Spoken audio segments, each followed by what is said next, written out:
Want to earn extra money and achieve your financial goals? A side hustle can be a great way to do that. Here are some of the best side hustle options to consider.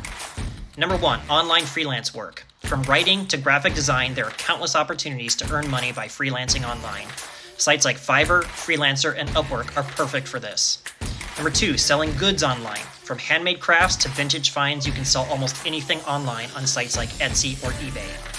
Number 3, drive for ride-sharing services. Use your car to earn extra money by driving for companies like Uber or Lyft or delivering groceries for Instacart. Number 4, rent out a room on Airbnb or VRBO.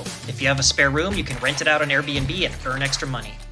And number 5, online tutoring. If you can have expertise in a particular subject, you can earn money by tutoring students online. And hey, we run an online tutoring business here too, so please check us out at bayfieldlearning.com. By choosing one of these options, you can turn your passion into profit and achieve your financial goals. So don't wait. Explore your side hustle options today. For more personal finance tips, please like this video and subscribe to our YouTube channel.